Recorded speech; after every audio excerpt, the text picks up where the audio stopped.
Hi, this is Dr. Gregory Sadler.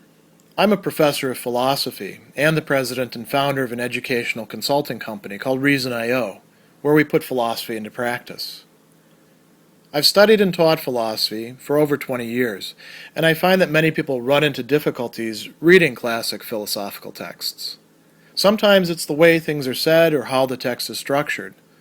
But the concepts themselves are not always that complicated, and that's where I come in. To help students and lifelong learners, I've been producing longer lecture videos and posting them to YouTube. Many viewers say they find them useful. What you're currently watching is part of a new series of shorter videos, each of them focused on one core concept from an important philosophical text. I hope you find it useful as well. In Chapter 8 of Book 3 of his work on anger, Seneca is going to give us some very useful advice about the kind of people that we associate with, we engage with, we surround ourselves with. And he's recognizing that if we want to lessen our anger, it's not enough to just get ourselves under control. We need to think about who we engage with, because we're not perfect beings who can snap our fingers and automatically have control and a proper perspective. We are going to be affected by the people that we see day to day and who we're engaged with. And I think that in an age of social media and 24-hour news availability, most of which is opinion or speculation rather than hard news, this is especially important. We need to think about who we're actually involved with.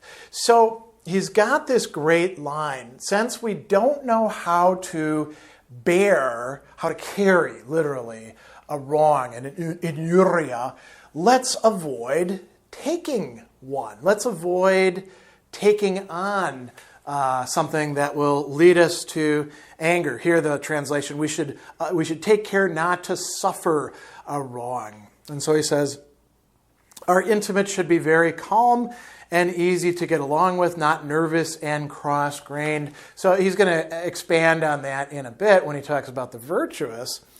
But here's a key important idea. We pick up habits, mores, right? Our customs, our ways of approaching things from our companions, the people that we are surrounding ourselves with, that we're engaging with. And thereby, he says that, here's the translation, just as some disorders, now disorders here is vitya, which is more literally vices.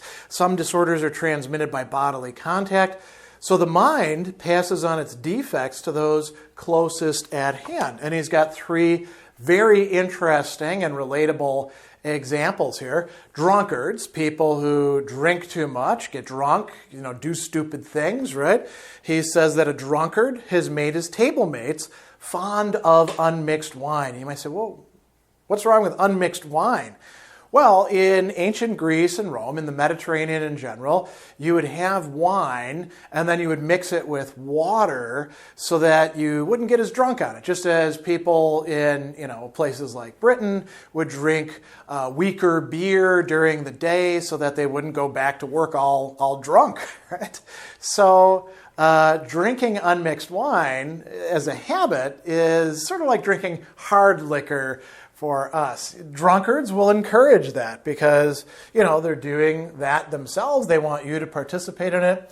He talks about the sexually abandoned, and that's a translation of impudicicorum, right? You don't want to hang out with these people because you yourself are going to start becoming too loose and lax in your own morals, right? A greedy person, somebody who is afflicted with avarice, avaritia, has transmitted his infection to his neighbors. Now, it's very interesting that Seneca brings these up because these do, in fact, fall in a classification that we will see later on among Christian authors, not too far from here, as the 8 capital vices or the 7 deadly sins. These are among the, 3 first. Gluttony also includes getting drunk, lust, and greed, right? So there's a recognition back in Seneca's time that these are not good ways to be. And if you don't want to pick up those habits, maybe you shouldn't be hanging around people like that. Or again, if we want to think about in the age of the internet, maybe you shouldn't be engaging in communities or consuming content that figures in with this because it encourages bad tendencies. Now, the virtues, as he says, do the opposite. He says it's the same way with virtues, but in reverse.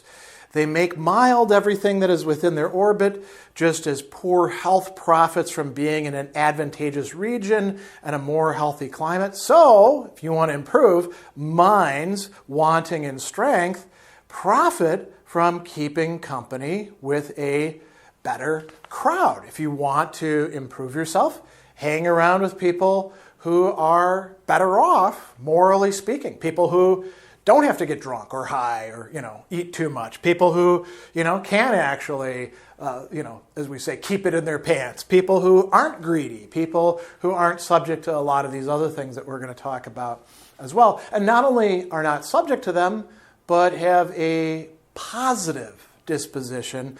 This will improve you. And he gives this interesting example. You'll understand how effective this is if you've seen that even wild animals become gentle from living with us. All harshness is smoothed away and unlearned little by little in placid company. And so then he says, it's like that with us human beings.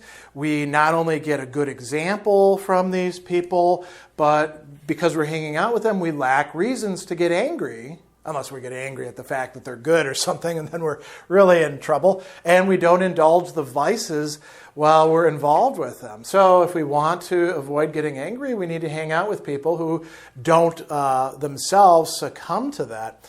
And then he goes on a little bit further and he says there's a number of other people that we should avoid. Now, it's not just because they have habits that we might contract as a vice or a disease. It's because they are the kind of people that are liable to provoke our anger precisely because of their character and the characteristic actions or attitudes that this leads to on their part. And he's actually got 9 different categories that he brings up. So first we have the arrogant or the prideful, the superbi. They will offend you with their contempt, right? They're looking down on you, you get mad about that. A smart mouth, right? Somebody who talks smack, as we say. A decox will offend you. How? By saying things that you don't like to hear with an insult. An unruly person, petulans, we get the word petulant from that. They will bother you with their injuries. A spiteful, lividus, we get livid from this, somebody who just wants to hurt you with their maliciousness, their malice, their doing harm to you for no good reason. An aggressive person, pugnax, literally somebody who wants to fight with you, trying to provoke fights, right? You got to really watch out for them. And then we've got this lying windbag. And this is great because there's actually 2 terms here. Ventosus, full of wind, at mendax, a liar, right? Somebody who twists the truth and tells lies. Why? With their vanity. And then he says, you won't put up with being viewed suspiciously by the fearful, timeri. We don't like when people exhibit suspicion toward us, when they don't trust us. You won't run into problems being bested by the stubborn, the pertinace, right, pertinax, or the over-refined, the delicato, right, the people who are turning their nose up at you. They think, oh, your clothes aren't good enough. The things you eat and drink aren't good enough, right? All of these are people who could tick us off. So what's Seneca's advice? Avoid them. Minimize your contact with them. Try not to have anything to do with them as far as you can. If you see that somebody's like that, say, well, I don't want to be around them because they're just going to make me mad, and I don't want to get mad. They can do their thing, right? These are people that we know are going to goad us to anger. And notice the 2 terms that he's using there. Irritaturos, right? They are irritating, and they lead to us feeling angry, iracundium, right? So we want to try to minimize that as much as possible. Again, to the contrary, we should pick other types of people. He says more beneficial will be those who are sweet-tempered, simplices. Straightforward is another way of expressing it. They're sincere is another good term. Affable, faciles, easy to get along with. Facile means easy, right? Or self-control, moderatos, people who don't need to indulge themselves in all of these vicious types of behavior and comportment, right? We want those. Why? Because they'll neither provoke your anger, nor will they put up with it. He says, we want these people, not to the point, though, of being yes men, because excessive compliance, or literally assentatio, giving assent, agreeing with being too agreeable. We don't want people like that because they tend to provoke anger.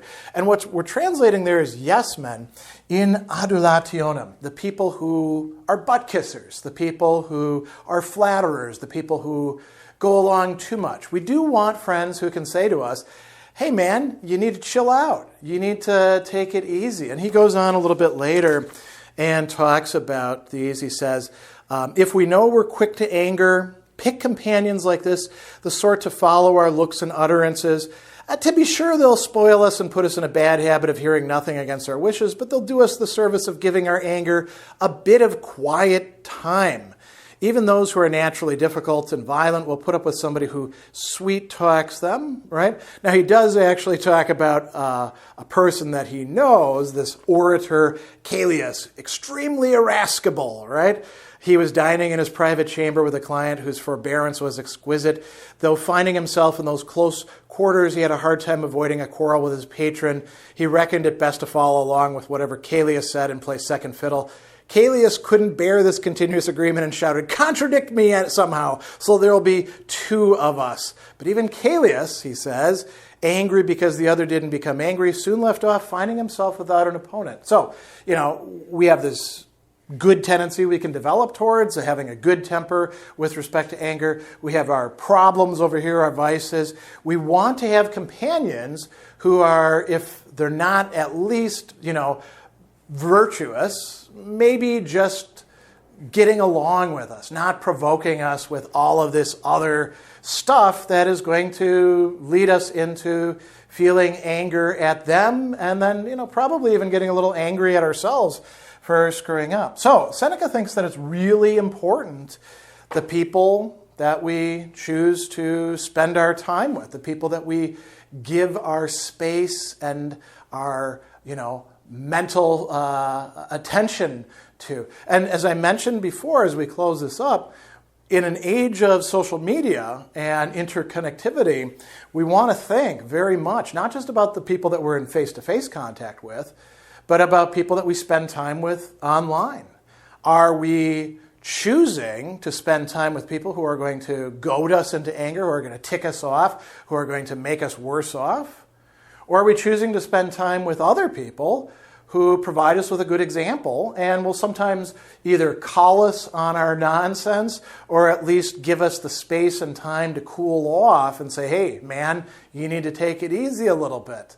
This is a very important consideration if we want to improve our attitude and our assumptions and our habits with respect to anger, not just for today, but for our life going forward.